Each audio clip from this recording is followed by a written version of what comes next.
Following is an ECU Sports Network presence inside Pirate Athletics.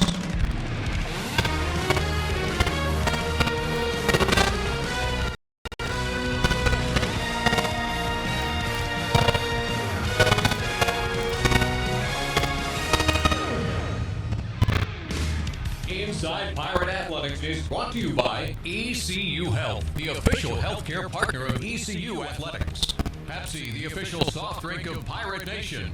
Optimum, the official internet provider of ECU Athletics. Town Bank, every Pirate needs a bank. Pizza Hut, the official pizza provider of ECU Pirates. Now, live from Tiebreakers in Greenville, this is Inside Pirate Athletics. Hey, thanks here tonight as we welcome you into Tiebreakers, the Bell's Fork location, one of three here in Greenville, and it is nice to have you along here on what is a really Monday. We have much to get to here, and look, Brian Robinson walked in. When the Double R Express rolls in, you know it's a big time here, so hello to him. Looking good. Stephen Igo from Hoist the Colors is with us here. We're going to have Coach Mike Schwartz coming up in just a little bit. Patrick Johnson with you, David Horn producing here on site tonight. And Shane Winkler, my buddy, who is the Pirate softball coach, leads things off for us here tonight as we talk about ECU sports on the whole. It's that transition period between the winter sport, basketball, and all of the various spring sports. Coach, 16-1 as we welcome you to the show. It's a nice beginning. And the Wolfies, the Pack, coming to town on Wednesday, 4 o'clock at Stadium. But what a great year and a great start you guys are off to, Shane. Thanks. Yeah, we're excited. We've talked about it often. We've got a lot of newcomers, a lot of new energy to the team, and they've been performing really well. We've had 2 straight home weekends that we played extremely well, 5-0 weekends. So we're in a great position heading into the end of Wednesday. Pirates are 10-1 at home, and as you mentioned, the first midweek after one of these weekend where Pirates ended up with 3 straight shutouts, only allowing 3 runs. To me, that's the big. The offensive numbers are up, but the way you're pitching and defending right now is what's really standing out to me. Yeah, that's been key. We have 2 returners that saw a lot of innings last year, Addy Bullis, Jordan Hatch, and they've been throwing extremely well. The surprising one, we got a freshman from North Carolina, Taylor Apple, who was on the conference honor roll this past week. She was part of our combined no-hitter that we threw yesterday. She's been throwing really well as a freshman. I'd say she's probably in that number 2, 3 range right now with the potential to be an ace for us. So they've done a great job as kind of a three-headed monster to get us going and keep us in games, and that's what we ask them. How important is it to kind of develop or have that ace pitcher? It seems like, really great teams have that one stopper, the person that can go out in the circle and win a game for them. I think it's interesting. You've talked preseason with Apple, but also it's someone from North Carolina, and I think that's huge to be able to get. If you can achieve two things there, a high-level recruit out of the state and someone that could be an ace for you, that's pretty big stuff. Yeah, absolutely. I mean, you look at all the best teams in the country, it all starts in the circle. And historically, whoever country is one of some of the best teams, and the same thing, whoever has the best pitcher in the conference has a chance. And like I said, we got a three-headed monster right now, which is exciting. We got experience with the 2 lefties and then a freshman that comes in with a little more velocity. So we kind of flip a coin right now who would be a number 1 for us, but that's a good problem to have. I know you wanted to have more home runs at this point, but you got 13 of them. And folks, the team last year at 50-some-odd games just hit 20 the whole year. So that is an area where you've seen a vast amount of improvement. Now, the other team has players that are on scholarship too, so they're not making as many mistakes. They're being a lot more careful with your big hitters. So, but so far this year, offensively, this team looks a lot more potent than your first 2 additions here. Yeah, if you look at us, I mean, we were really top-heavy in the lineup last year, our top 1, 2, and then we struggled to produce after that. This year, we have a lineup where our 8 and 9 are similar to our 1 and 2 last year, and then we've got a lot of power at the top and in the middle of our lineup that we didn't have. And we spent a lot of time with the transfer portal trying to bring in those type of athletes, and we've done that. And like I said, 13 home runs so far, but the amount of doubles and extra base hits we have and the production that we've had from the top and the middle of our lineup has been pretty impressive. It's been exciting. Pirate softball coach Shane Winkler joined inside Pirate Athletics. Coach, we talked about Morgan Johnson, Emma Jackson in the preseason, 2 of those transfers, and they provided a lot of the pop. And Emma's got 13 doubles already along to 2 homers, and then Morgan 7 home runs. So how big have they been to your team? Oh, they've been outstanding. And the great thing is they're even better teammates. So you see the energy that our girls have when someone like Morgan steps up and has a big hit. But a quick story on Morgan. She's a handful of games this season. We had North Dakota State as our home opener on the 13th, and after the game, she came up to me and she talks real fast. She's like, Coach Winkler, I'm frustrated. She goes, I should be hitting the ball out of the park more. So we had a good talk with her, got her mentally right, and over the past 12 days, we played 10 games. She's got 7 home runs in 10 games, 22 RBI. She's gone off. So just getting her where she wants to be mentally, and anyone that watches her take batting practice or has been to the park so far, I mean, she's a big 6'2" kid, and when she runs into it, it's scary. So she kind of solidifies our middle of our lineup, and Emma Jackson has kind of set the tone for us with what she's done. But those 2 are ACC transfers that have come in here and got significant playing time and have done a great job with it. And 2, I mean, obviously they've got talent, but some of them have had injury history or just have not been able to play consistently. So that's a big step for them. And you guys as coaches have to help, guide them in the direction to have success and take that talent out, right? Yeah, absolutely. And that's why I think we'll have so much success with the transfer portal and why we are now. We're obviously going to recruit the young kids really hard. We want to bring in, especially pitching, bring in some of the best young pitchers we can, like a Taylor out of the state of North Carolina. But we've had success in the transfer portal because we can bring in kids that, for whatever reason, weren't happy in the program that they were in, didn't see they were in, and come in here and our culture and develop and really love the way we do things. And those are 2 examples of that. Annie Kate Dalton's another one, where that's our top 3 hitters have come in as transfers and just have fallen in love with our culture and the way we in our group and having great success because of it. Early in the year, obviously started 6-0 on the road, and before the big homestand, we talked about that. But the opener is a 1-1 game, and y'all blew it open late, found a way to win. And then the North Dakota State game to rally and win in that type of fashion, like those early wins, how much does that help the culture of learning how to win? Well, you said it right there. It's learning how to win. We talked about with our group, we've got a lot more talent, a lot more balance than we've ever had, but you have to learn how to win. So we've had a couple of our games throughout the season where we got slow starts, but that's where the solid pitching has kept us in games. And we know if we can stay in games late, we got 21 outs for a reason. We're going to utilize them. And we did that in the Charleston Southern game. in the North Dakota State game. And even this past weekend, we're scoreless into the 5th inning against North Carolina Central, and we blow it open with a Morgan Johnson home run in the 5th. But playing those tight games, learn how to win those tight games is big, and we've done that early on. We're talking with ECU softball coach Shane Winkler, who joins us here. I see Mr. Conley, Richard Alsbrook over there to my left. A great guy. Great to see him. And I think of Anna Sawyer, who is a local product with Conley. We talk about in-state recruits. She won your home opener with a walk-off on her pitch. Williams left hit. just a little bit too And he's having a really productive year, and you can tell he's made big strides from her freshman year, which was not too bad. Big victory to her for sophomore East year. Carolina. Yeah, she's one that They came in as a snapped the freshman Bison's and three-game win streak. really hot A for bunch what of she happy figured she Pirates. can accomplish and realized right away Sawyer, the that this is hero, tough, with the tough league 3 to play, RBI double. tough level of play. So To give East she Carolina a thought it was a little 7-0 tougher than start. what she thought and stats weren't going to be as easy to come by. And the work ethic that she had over the summer with Coach Clue, our strength staff, the amount of work that she put in to get stronger, get a little quicker, it's paid off. So you love seeing that, where a lot of times you see a sophomore slump. Now she put in the work to make sure that wasn't the case, and she's hitting the 4 spot in our lineup right now. And then, like I said, the top 3 are experienced kids that came in and are getting on base for her, and she's one that, like the North Dakota State game, has delivered for us. You referenced young lady Annie Kate Dalton. She's a UNC transfer from the western part of North Carolina and has come east, and I think has made a huge difference. We talked about your pitching. Not only is she swinging the bat well for you, but she's made a big difference, I think, with your pitchers and just defensively behind the plate. Yeah, she's been awesome. She's one that we knew had some potential coming in as a transfer. She's blown away all of our expectations, offensively, but really behind the plate. We've played with a lead in a lot of our games, so we haven't seen a lot of opponents trying to take bases and then steal. But I mean, she's thrown out over half the would-be base stealers, and I don't care what the score is. That doesn't happen very often.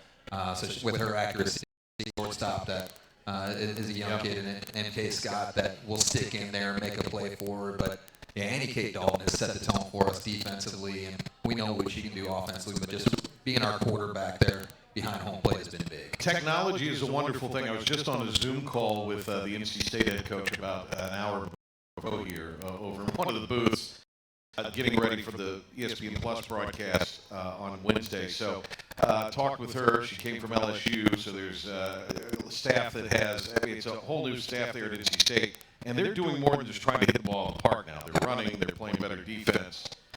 So give us a little bit of a primer on the 12-3 Wolfpack. Yeah, they've been playing really well. Again, brand new energy with the staff that they have. They do a great job, and just from our girls knowing a lot of their players from playing in travel ball, those girls are loving the culture and the atmosphere that they have. Kind of like what we've been able to do here over the past 3 years is establish a culture. They're doing that at NC State, and that's a place that they can have a lot of success when they get that done. And they're playing at a really high level. Well, the Wolfpack will be here to take on the 16-1 Pirates as they're off to a great start this season. That'll be a 4 o'clock first pitch from Joyner Stadium, so we hope everybody here will head out admission-free all season long to Pirate softball, and a good crowd with a lot of purple and gold against the Wolfpack would be a good thing, as that's one of those in-state rivals. And I'll put out a plug, too.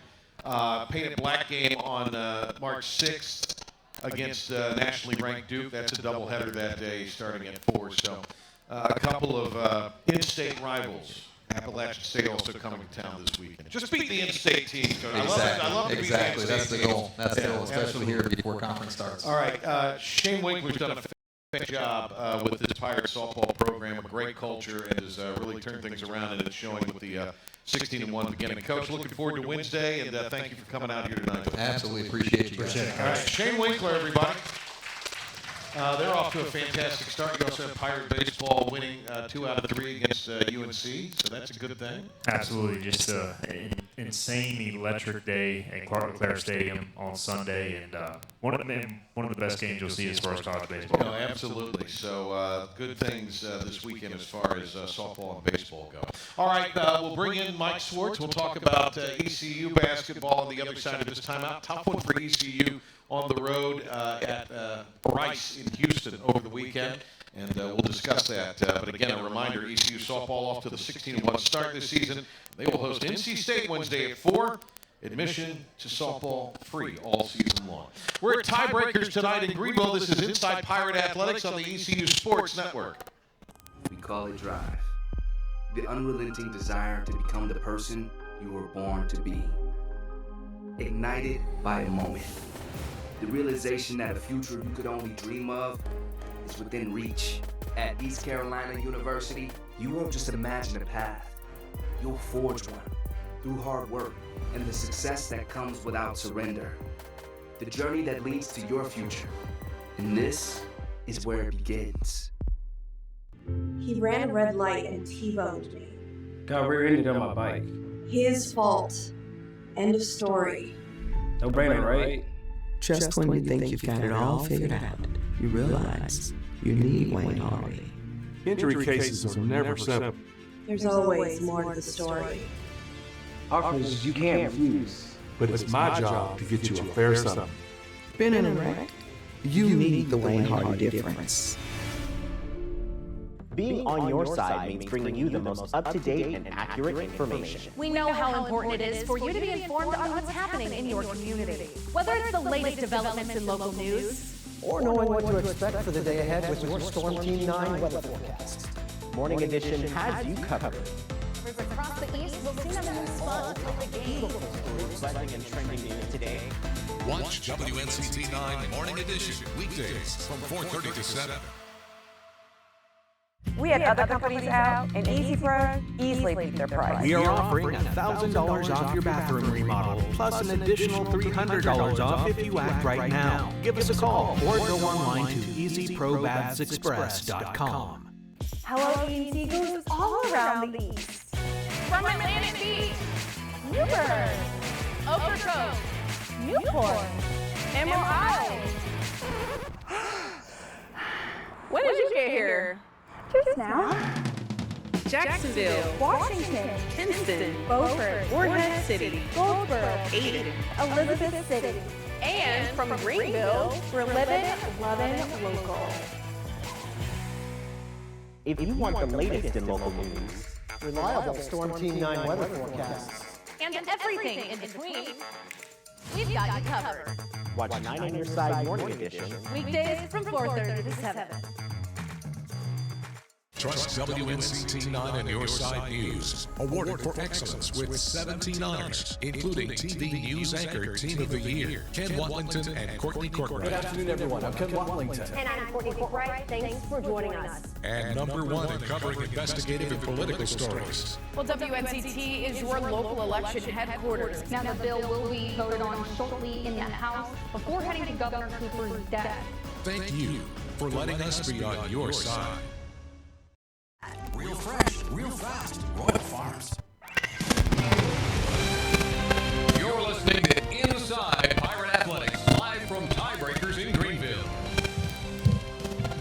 Do you know that Greenville Utilities spends money on helping their customers spend less money? That's right. Get a free energy audit at no cost to you, or find out different ways you can save on your utility bills at GUC.com. Greenville Utilities, proudly powering the Pirates. We welcome you back into Inside Pirate Athletics. And Patrick Johnson, Steve, and I go with you here. Thanks to Shane Winkler for being with us. ECU basketball head coach Mike Schwartz joins us now here after really just tough loss at Rice, coach. They were playing better basketball, but just a day. Shots weren't dropping, and I think it impacted some of the other aspects of the game, which I know is a little disappointing to you. Yeah, there's no doubt about what you just said, and we talked about that in the locker room at halftime, and then after the game we talked about it too, that it was probably the first game in that 3-game run that we had. Shots weren't going in. We were having a hard time on offense. We got a couple really good looks in the first half around the rim, and some open shots for guys that we wanted just didn't go in. That's the game. Again, basketball is a game where the very best are going to do it at a 48 to 52% rate. The very best. You start shooting in those numbers, I mean, you're leading the country. So half the time or less, it's going to be a miss. And what happened is the first half was almost identical. Both teams, the numbers were there. And second half, when we struggled to put the ball in the basket, I thought it affected our defense the last 10 minutes of the game. Mike, I thought one of the key junctures in this game was you went on an 8-0, 9-0 run, but you're up 27-21. And they come back and hit a 3 out of a timeout and cut it. And then it just seemed like from there they were able to edge ahead at halftime. But that sequence there, not being able to sustain that run a little more, at least, stymie Rice, to me was kind of a key juncture in the first half. Yeah, I think you're absolutely right. When I watched the game, on the ride back, and I was watching the film, and I immediately looked at that run. It was a back and forth game to start. Possession here, possession there. They had a lead, and then we go on that run, go up 27-21. We had some guys that were gassed. We go to the bench to give guys a quick media timeout, just to be able to sit there and they go on a 5-0 run. They hit a 3, and they draw a foul, and they quickly brought the game to 27-26. It was the 3 out of the timeout. Yep. We have the guys back at the scores table, and they draw a foul. So they go on a 5-0 run when we had to sub real quick. And a story of the game for us was we were getting production off our bench the other day. For whatever reason, road game, hot team, whatever it may be, we didn't do the job. We did not get what we needed to do, get out of our bench. And if your starters aren't playing as they have been, you got to get some players on the bench to give you some productivity. And that didn't happen, and that was a great kind of example of it, Patrick, because they go on a run right when we go to our bench and do that. And I don't think so much you're looking for, of course, you probably are looking for a little bit of more offensive punch, but you're just looking for, in a situation like that, the guys off the bench to just know their assignment, know who's out there, and have the high hands and do what they need to do defensively in that situation. Yeah, they hit a 3, we turned it over, and we fouled. That was what we got in that quick run, and that was a key run. Now, that being said, the game is a 1 or 2 point game at halftime. Rice, over their previous 3 games, had been averaging nearly 45 points a game in the first half. And the game was, I think, either 29-27 or 28-27 at halftime. So we did the job defensively, analytically, and effort-wise. Well, and I think overall, too, they got 41 in the second half. I mean, that's on the road, you hold a team to 70. It's a pretty good number defensively. Yes, and they are a very good offensive team. But with that being said, I was not pleased with our defense in the second half. But a lot of it, again, as you guys alluded to, our offense, inability to put the ball in the basket started to affect some of our execution on defense. I know Steven's chomping at the bit, but I want to ask you something here, though. How do you coach that?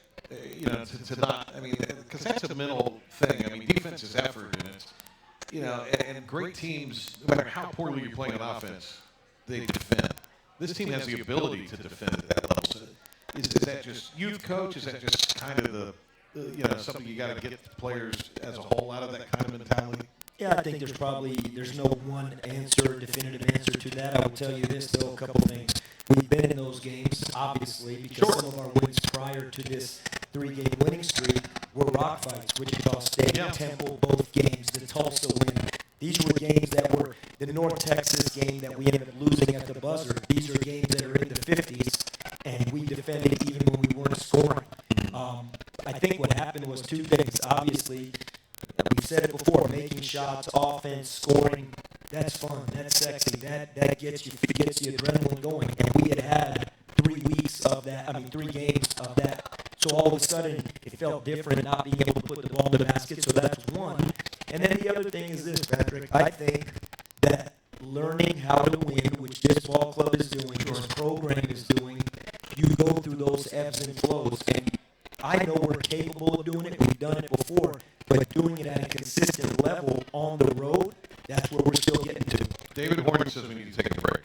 Let's do it. When we come back, Steve and I we'll lead off the segment. Let's do it. Pirate fans, ECU will be back in Minji's Thursday as they take on Memphis. It'll be a whiteout. The first 1,000 students will receive a white T-shirt, courtesy of Student Living. Tip-off set for 7. Head to ECUPirates.com for tickets. We'll talk more about that coming up later. Mike Schwartz is with us. So Steve and I promise you. And this is Inside Pirate Athletics on the ECU Sports Network. Here at WNCT, we know Eastern North Carolina is constantly growing and changing. With multiple newscasts all week long, you can trust us to keep you in the know. We're out in the community, putting a spotlight on local news and events. And monitoring weather that directly affects you so you can stay on top of any of the latest changes by watching our Storm Team 9 forecast. We're on your side because Eastern North Carolina is our home too. Watch WNCT 9 on your side news. We had other companies out, and Easy Pro easily beat their price. We are offering $1,000 off your bathroom remodel, plus an additional $300 off if you act right now. Give us a call or go online to easyprobathsexpress.com. Every team dreams of greatness, but only one will make history. The CW is your new home for college football as we team up with the ACC for 13 weeks of electrifying games. Saturdays will be legendary.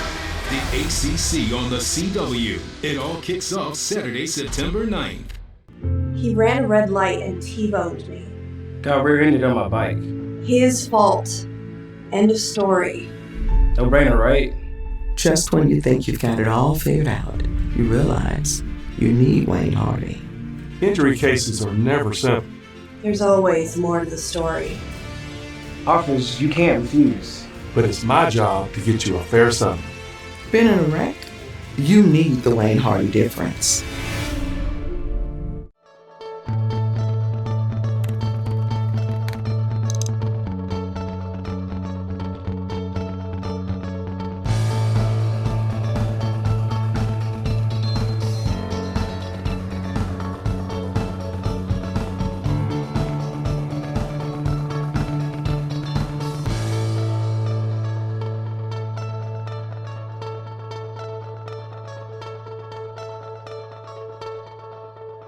Trust WNCT 9 and Your Side News. Awarded for excellence with 17 honors, including TV News Anchor Team of the Year, Ken Watlington and Courtney Courtwright. Good afternoon, everyone. I'm Ken Watlington. And I'm Courtney Courtwright. Thanks for joining us. And #1 in covering investigative and political stories. Well, WNCT is your local election headquarters. Now the bill will be voted on shortly in the House before heading to Governor Cooper's desk. Thank you for letting us be on your side. If you want the latest in local news, reliable Storm Team 9 weather forecasts, And everything in between, we've got you covered. watch 9 on Your Side Morning Edition. Weekdays from 4:30 to 7.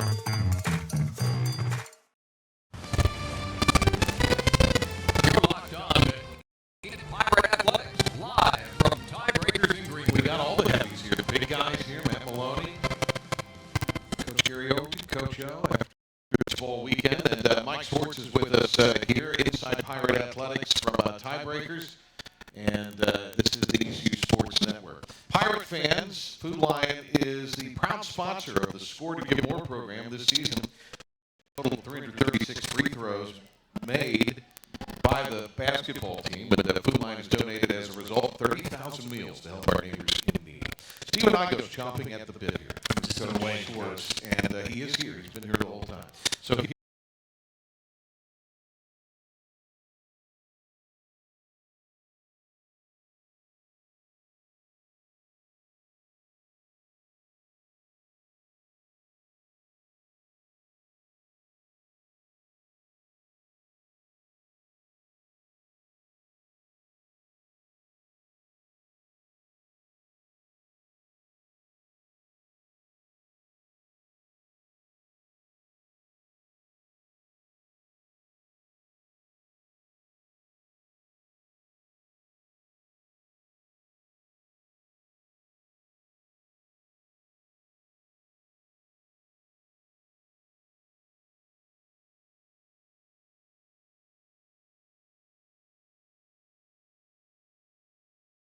talked about that, and that's all I think it was more than anything. I don't think, they didn't double him. They didn't do anything like that. I think Brandon just had a game where the ball wasn't going to the basket. You have to find other ways to do it to get yourself back in rhythm, and it just didn't happen for us that night. You talked about it a little bit on the post game, but Rice presents such a unique look with Max Fiedler. You know, no points, but 10 assists and 8 rebounds, and you don't have too many 6'10", 6'11" guys kind of really operating an offense.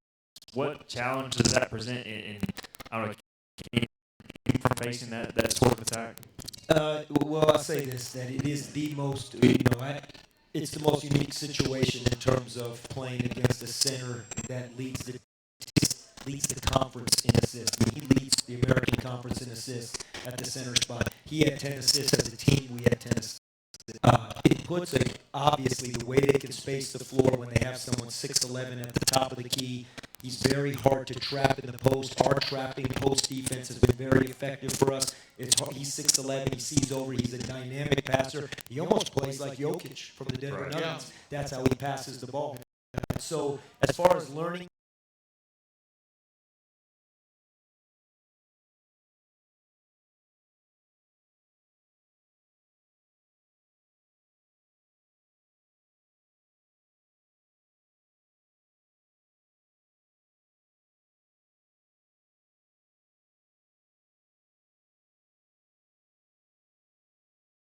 and we saw Ben Sal Vunga also hit a 3 late. Just is Quentin, is he getting back, closer to full health? What's kind of your take there? And then also Ben Sal, update on him, just his progress as a mid-year freshman. I think Ben Sal's doing great. I think he's trying to learn everything along with make sure he's doing everything he needs to do academically.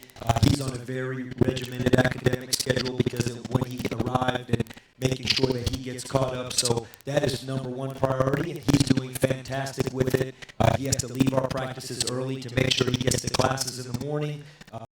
Change when we leave sometimes to make sure that he his afternoon class on game days when other guys are excused from classes. He goes to classes and comes right to put his uniform on. So what he's doing, couldn't be prouder of him. He's going to be a really good player at ECU.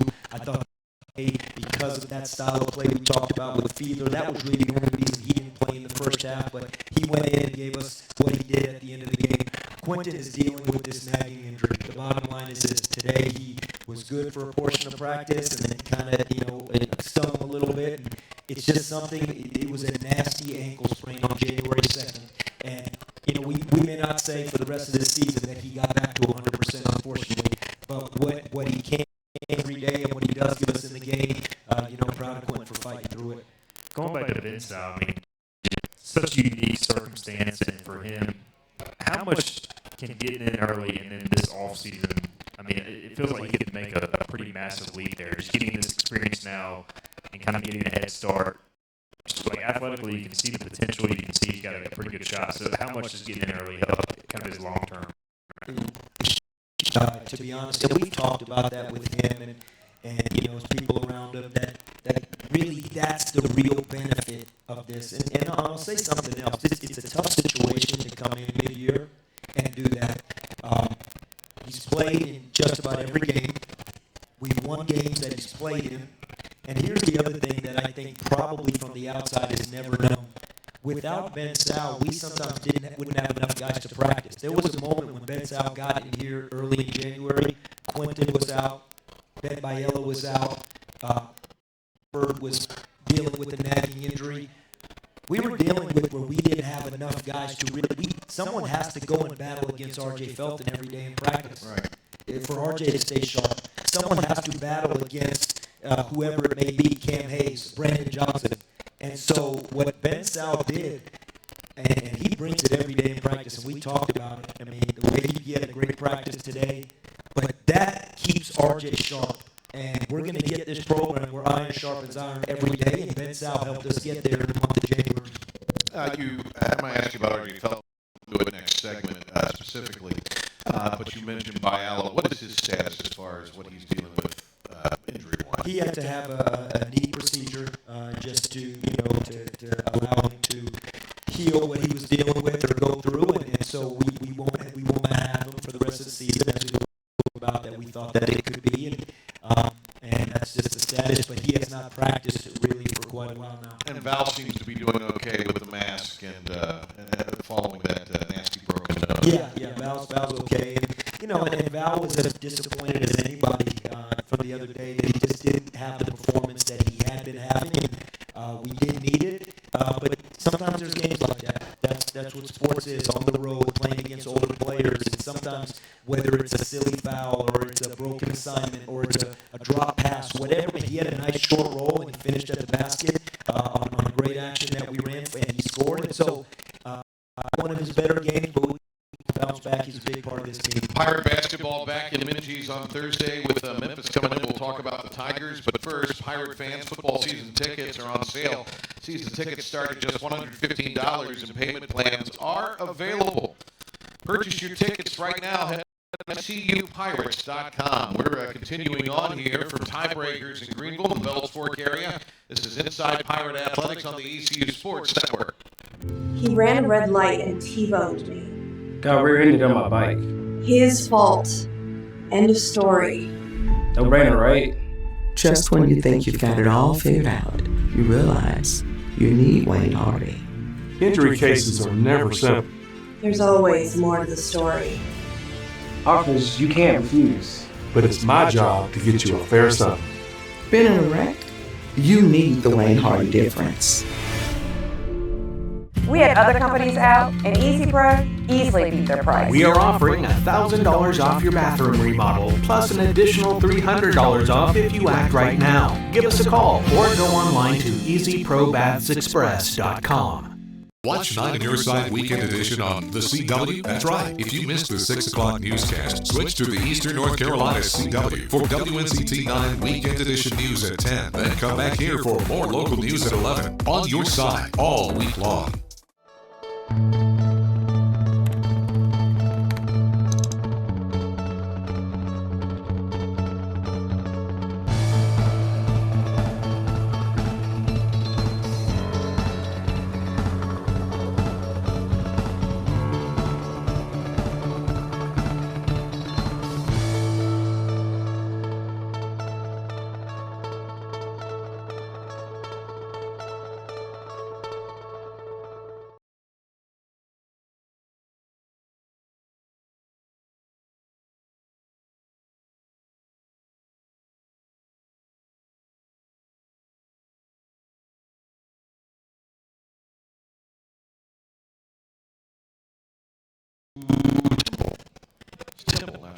Temple will be coming in. I looked at that and said, wait a minute. Well, I'm calling the game. No, so that's how I said, wait a minute. I got to get ready for Charlotte. Yeah, change over the fly. So it is Temple, and it'll be senior day, so be sure to come out and support your seniors one final time. The tip-off scheduled for 2. Your tickets are on sale at ECUPirates.com for women's basketball, and that'll be Temple on Sunday. Right now, the women are out in Texas. We have that trip coming up where you stay on the road. Mike will talk about just kind of the logistics. That's a little bit of a different animal, having to do that. That's what the women's team is dealing with right now. Patrick Johnson, Steve, and I go with you from Tiebreakers tonight. It's Inside Pirate Athletics on the ECU Sports Network. Coach Schwartz is with us. R.J. Felton just continues to be, I think, if he's not a first-team all-conference performer, he's got to be right up there on the second team. I mean, if you have it's a great league with a lot of great players, but RJ is one of them. Absolutely, and you know the key when you talk about those kind of awards or seasons like RJ's having and Brandon's having, the word is consistency. A lot of guys can, and RJ's been a model all the time, and more than just scoring. Again, I think about the rebounding that both those guys bring. You think about the scoring that they bring, getting the free throw, all those things. The basketball, it's the different scorer and a basketball player. And I think R.J. Felton and Brandon Johnson are really good all around. Well, and what's interesting, we've talked a lot on, off air about guys are being scouted. They're scouting RJ, yet he finds a way every game points and do what he can do, rebound the basketball, all kind of play. I mean, just does so many things. It's not like they're forgetting R.J. Felton out there, the opposing team. No, R.J. and Brandon, they're not getting what they get because they're getting wide open shots and they're getting lost in the other team's game plan. They're going out and earning it and finding ways, and you got to go do it again. We've seen it time and time again. Offensive rebounds. You can't scout offensive rebounds. You can say and show and film and put it on the scout report. Gonna crash the glass. Does a dynamic job coming in from the outside, finding cracks, rebounds out of his area. You put all that stuff on paper and you show the film. But come game time, there is no X's and O's. Hey, force him this way. Do this. This is how we're playing the coverage here. That is heart, effort, attacking the ball. The block shots that he gets too, that's a lot of that too. No doubt about it. What we call fix-it play. Yeah. And an offensive rebound and a block shot or fix-it obviously a great athlete. How much of RJ's mentality is just not accepting that, I don't know, the other team's going to stop him? Like, he just has that. Can you instill that in somebody, or does that just come naturally with the player? I want to believe as a coach that you can instill it or you can make it better. I don't think any coach would just say, yeah, you can't do it, you have it, you don't, whatever product it is. But I know one thing, if you have it, and RJ Felton has it, he has that mindset, he has that mentality, that ability to play through whatever's in front of him. That's a special talent, and he does have it, as you talked about. Coach, obviously the tough loss at Rice, but you look at the league standings, and you've kind of said it, look, you're all right. I didn't think this thing tied for 7th right now. And Memphis, North Texas, your next 2 games, kind of within striking distance there. So how have the guys responded since Rice as far as getting back, bouncing back, and still a lot to play for your team? Well, we got back late on Saturday night, and then Sunday was off, and we got in there early this morning, and we hashed out the Rice game, and we got right on the court and had a good practice. And again, I've always and I'll go by this because the wins and the losses cannot be a predicting factor for what our practice looks like or what we're trying to do to get better. Whether we win and when we won that game versus Tulane, we came in as we got ready for Rice and we looked at areas in that Tulane game that we need to be better. And we did the same thing after losses and after wins. Now, Memphis, Rice, Tulane, 3 different teams, 3 different styles of play. But that's normal, that's scouting. But as far as where we need to be better, we attacked it the same way, as if we had won the game. Where do we have to be better? What did we do well? Let's enhance that. What did we not do well? The difference in the losses, normally you did more things not very well, not very good. And you guys have a little bit of time. It's not like an open day, but sometimes. So was today more on fixing those things, or have y'all introduced Memphis at all at this point? Normally we introduce a team 2 to 3 days out, depending on it. But to be quite honest, today it was, I think we really focused on ourselves today because we do have that extra day. And I'll say this: every one of our guys sat and watched that Memphis game. So they watched that Memphis FAU game, great game. Our guys are very familiar with Memphis because we know they watched them all year. This is a team that was the number 10 team in the country and has great talent. And so our guys have a familiarity with them, but as far as delving into the scout and delving into, what coming our way Thursday night, etc., we had to lock in on things we needed to fix on both sides of the ball for us today based on that Rice game. And I hope there'll be a big crowd. The first 1,000 students will receive a T-shirt, free T-shirt, courtesy of Pirates Cove Student Living. It'll be a whiteout. 7 o'clock when the Pirates welcome Memphis. We'll talk a little more about the Tigers and some other things surrounding this Pirate basketball team when we return on Inside Pirate Athletics. Loading the kids in the car, brokering peace in the back seat, mastering the snack handoff without even looking. We call it drive. The unrelenting desire to become the person you were born to be. Ignited by a moment. The realization that a future you could only dream of is within reach. At East Carolina University, you won't just imagine a path. You'll forge one through hard work and the success that comes without surrender. The journey that leads to your future. And this is where it begins. He ran a red light and T-boned me. Got rear-ended on my bike. His fault. End of story. No brainer, right? Just when you think you've got it all figured out, you realize you need Wayne Hardy. Injury cases are never simple. There's always more to the story. Offers you can't refuse. But it's my job to get you a fair settlement. Been in a wreck? You need the Wayne Hardy difference. Being on your side means bringing you the most up-to-date and accurate information. We know how important it is for you to be informed on what's happening in your community. Whether it's the latest developments in local news, or knowing what to expect for the day ahead with your Storm Team 9 weather forecast. Morning Edition has you covered. Across the East, we'll soon have a new spot to play the game. Beautiful stories, buzzing and trending news today. Watch WNCT 9 Morning Edition weekdays from 4:30 to 7. We had other companies out, and Easy Pro easily beat their price. We are offering $1,000 off your bathroom remodel, plus an additional $300 off if you act right now. Give us a call or go online to easyprobathsexpress.com. Hello E&C goes all around the East. From Atlantic Beach, Newburgh, Ocracoke, Newport, Emerald Isle. When did you get here? Just now. Jacksonville, Washington, Kinston, Beaufort, Morehead City, Goldsboro, Ayden, Elizabeth City. and from Greenville. We're living, loving local. If you want the latest in local news, reliable Storm Team 9 weather forecasts, And everything in between, we've got you covered. watch 9 on Your Side Morning Edition. Weekdays from 4:30 to 7.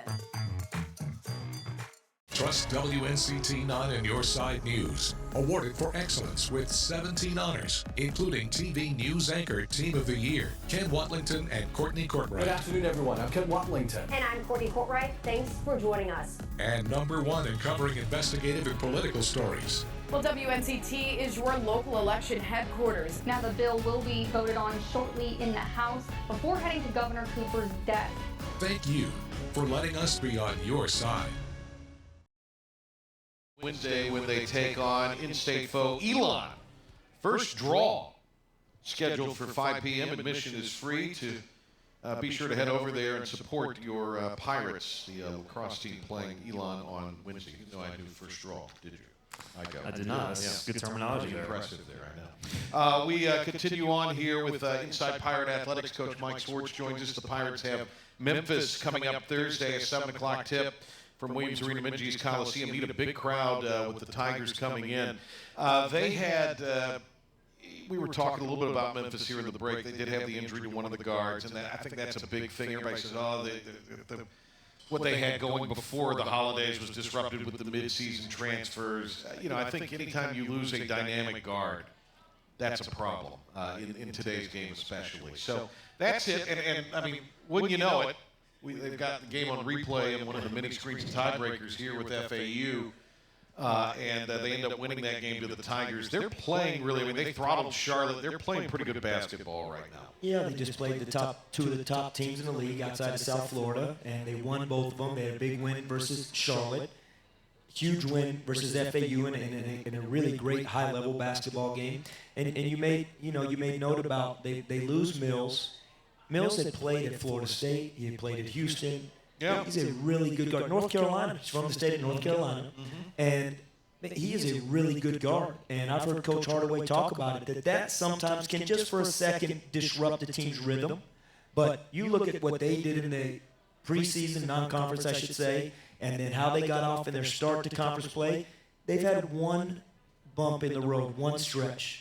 And you know what? There's a lot of teams in the country that have had a bump in the road or a stretch of a few games that didn't look exactly the way what the team is. But I think they've done a great job. You look at them over their last two, and they're playing as good as anybody. We're going to talk about what the Pirates will have to do against the Tigers to be effective in just a little bit. One of the topics du jour today is court storming after what happened in Winston-Salem at Wake Forest, and one of Duke's stars getting banged up.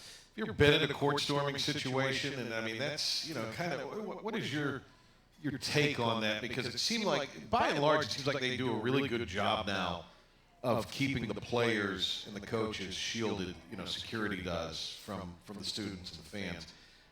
This just seemed like they were caught off guard in Winston-Salem. I mean, I don't know exactly what happened, but that's just what it looked like from all the different angles we've seen. I have. I've been a part of a home team that won and the court storm happened, and I've also been on the road and experienced that. I will say this. I heard one person say this, and I thought this was the best idea, that if you can just get the visiting team off the court, if you can give it a 30-second buffer, right? Let the visiting team get off the court. I think the handshake line, we've seen unfortunate things happen in the handshake line. Yeah, I'm going to ask you about that in a second. Yeah, so if you're going to have that, and that's going to be part of the pageantry at the end of a game, which I understand, the sportsmanship, and I'm all for it. But if you're going to do that, allow the visiting team to exit, Because there's a number of reasons. You lose a game, there's extreme emotion. Sure. A lot of time there's anger. There's who knows what may be going on in terms of the way the coaches and the players feel. Allow the team that might be feeling like that to exit the court and then allow that court storm to happen. I think that takes a lot of pressure off in more than just what happened with Duke the other night. I think there's a lot of different scenarios that could even be worse.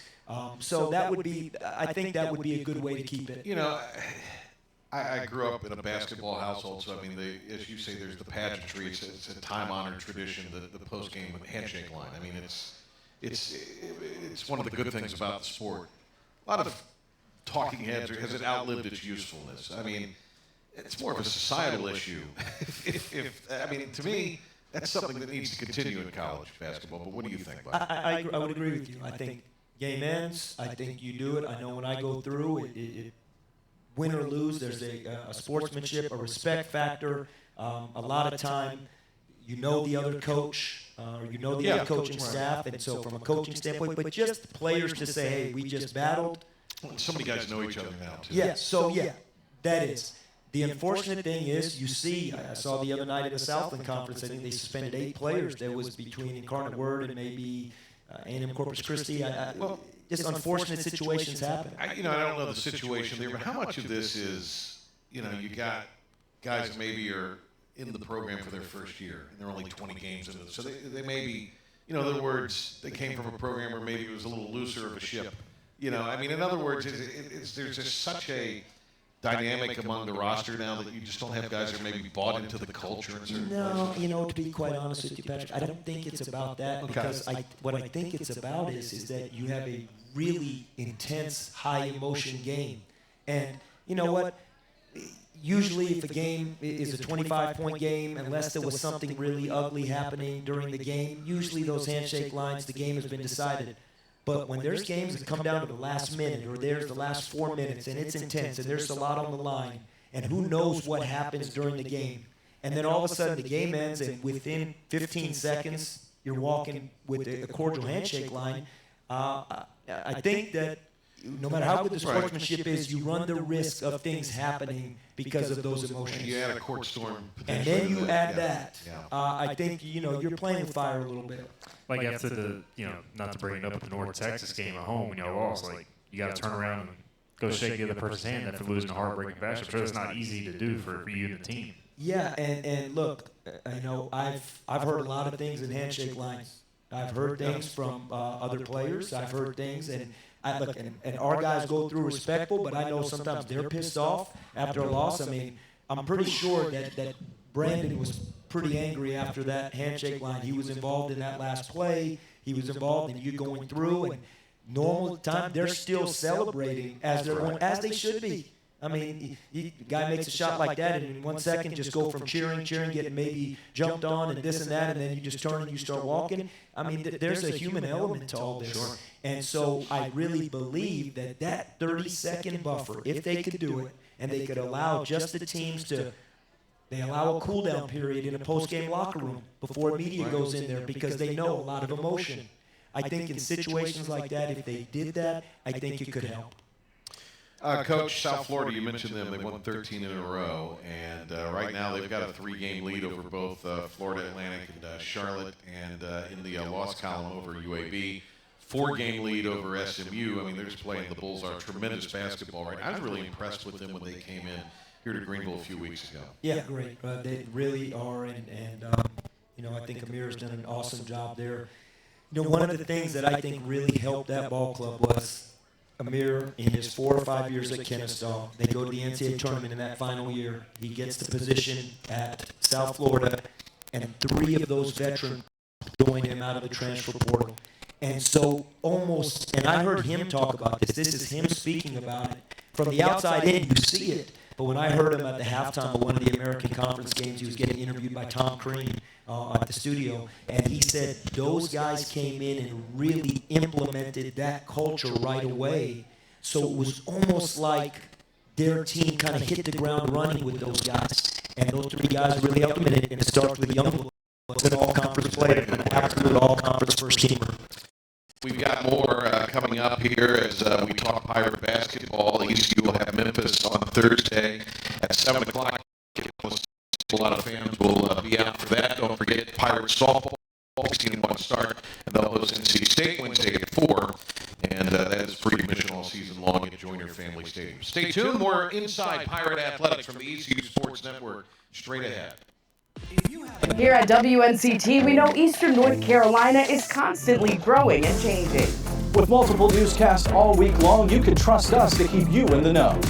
We're out in the community, putting a spotlight on local news and events. And monitoring weather that directly affects you so you can stay on top of any of the latest changes by watching our Storm Team 9 forecast. We're on your side because Eastern North Carolina is our home too. Watch WNCT 9 on Your Side News. We had other companies out, and Easy Pro easily beat their price. We are offering $1,000 off your bathroom remodel, plus an additional $300 off if you act right now. Give us a call or go online to easyprobathsexpress.com.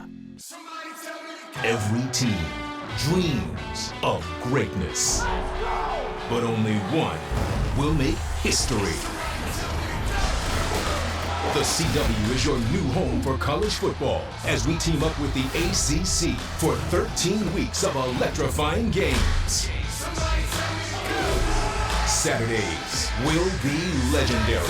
The ACC on the CW. It all kicks off Saturday, September 9th. He ran a red light and T-boned me. Got rear-ended on my bike. His fault. End of story. No brainer, right? Just when you think you've got it all figured out, you realize you need Wayne Hardy.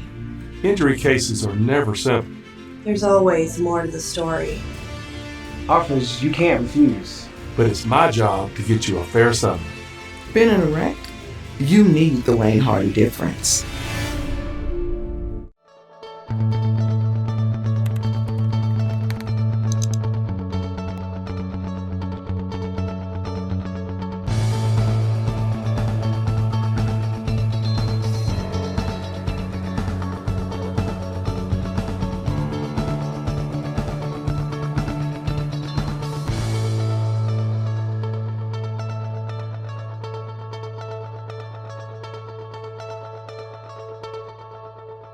Trust WNCT 9 and Your Side News. Awarded for excellence with 17 honors, including TV News Anchor Team of the Year, Ken Watlington and Courtney Courtwright. Good afternoon, everyone. I'm Ken Watlington. And I'm Courtney Courtwright. Thanks for joining us. And number one in covering investigative and political stories. Well, WNCT is your local election headquarters. Now the bill will be voted on shortly in the House before heading to Governor Cooper's desk. Thank you for letting us be on your side. If you want the latest in local news, reliable Storm Team 9 weather forecasts, And everything in between, we've got you covered. watch 9 on Your Side Morning Edition. Weekdays from 4:30 to 7.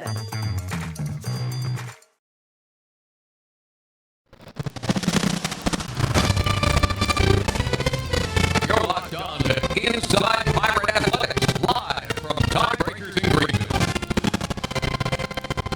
All right, welcome back as we continue on here. Memphis coming to town. The Pirates will have them Thursday at Minges Coliseum.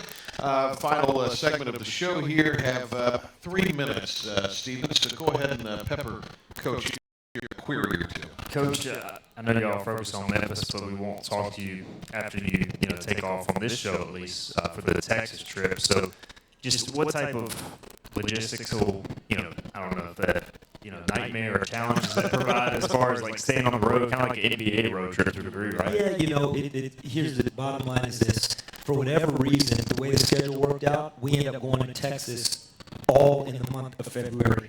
Down and back, San Antonio, down and back, Rice. Now you get this trip, this extended trip, and then you come back and you have one game, you go right back to Fort Worth for the conference tournament. For this trip, we'll leave on Saturday, play Sunday. We'll play, I believe it's North Texas first on Sunday. After the game, we'll go, because it's about 45 minutes away, we'll go to another hotel in Dallas, closer to SMU, and we'll just stay in Dallas Sunday night, Monday night, Tuesday night, and play 8 p.m. game Central Time Wednesday night, and come right and then you know Charlotte at home, and then go right back to Houston. What will be forward. Yeah. What do you know? 'Cause that's a long period of time to be on the road. How do you plan for that with practice and being able to maximize that time in that setting? Yeah, we're going to try and keep it as normal as we can. Get in gyms, practice, shoot. I think we will do something like go out to dinner as a team. Right, yeah. You know, things like that because you're there for more nights. Normally, you don't leave the hotel. To be quite honest with you, you get there, you stay in the hotel, practice, hotel, game, and I think one of those nights, whether it's probably Monday night, when we probably have a chance to go and get something to eat as a team, which is nice. But it's what it is. And like I said, we have to stay there for 5 days, 6 days. Okay, this is just what the situation calls. Like about 30 seconds, how do you knock off Memphis? Well, I know one thing. We have to take care of the basketball. That's the biggest thing. Last year, they turned us over at Memphis in the second half. We were in a pretty good position going into halftime in the second half. We didn't take care of the ball.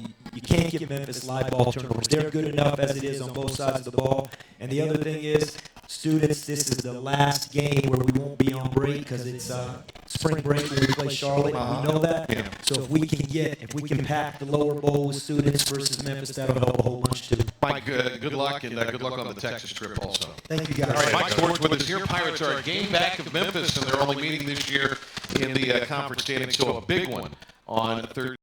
7. Hope lots of folks will be out. Thanks to Coach Schwartz, to Shane Winkler as well, the softball coach, and to Stephen Igo, our guys producing behind the scenes. I'm Patrick Johnson. We'll see you next Monday for Inside Pirate Athletics.